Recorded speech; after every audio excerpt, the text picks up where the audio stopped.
చేసుకుంటాం. ప్రజల్లో ఎంత ఎత్తున జగన్మోహన్ రెడ్డి గారి పైన వ్యతిరేకత వచ్చిందంటే ఎవరు కూడా దాన్ని ప్రోత్సహించడమో లేకపోతే ఆర్గనైజ్ చేయాలి. ఎప్పుడైతే మెజార్టీలు కోల్పోతూ భారీ మెజార్టీ దిశగా కూటమి వస్తూ ఉందో మరి ఋషికొండ కాటేజీ పైన ఏదైతే వివాదాస్పద బిల్డింగ్స్ ఉన్నాయో తెలుగుదేశం పార్టీ జెండా పోయి పబ్లిక్ అక్కడ ఎగరేశారంటే ప్రజల యొక్క ఆగ్రహం ఏ విధంగా చూసుకోవచ్చు.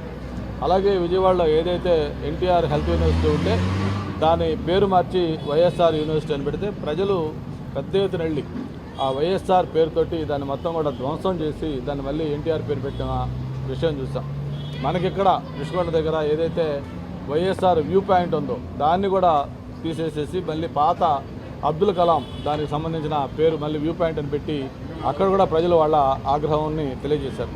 అంటే ఈ విధంగా రాష్ట్ర వ్యాప్తంగా కూడా ఈ ఒక గతంలో శ్రీలంకలో లేకపోతే వేరే విదేశాల్లో ఒక ప్రజా వ్యతిరేక ప్రభుత్వం దిగిపోయిన తర్వాత ఎలాగైతే విగ్రహాలు కూల్చేయటాలు ప్రజల్లో పెద్ద ఎత్తున ఆగ్రహం వెల్లుబుకుందో అదే పరిస్థితి ఈరోజు ఆంధ్రప్రదేశ్లో కూడా జగన్మోహన్ రెడ్డి పైన వచ్చింది. ఇవన్నీ కూడా ప్రజలు వాళ్ళ ఎవరు కూడా చేయించో లేకపోతే కాకుండా వాళ్ళందరూ వాళ్ళు స్పాంటేనియస్గా చేసిన విషయాలు. మరి నేనైతే జగన్మోహన్ రెడ్డి గారు అసెంబ్లీకి వస్తారని చెప్పి నేను అనుకోవట్లా. ఎందుకంటే ఆయన వ్యక్తిత్వానికి ఆయన మెంటాలిటీకి 11 మంది ఎమ్మెల్యేలతోటి అసెంబ్లీలో కూర్చోలేడు.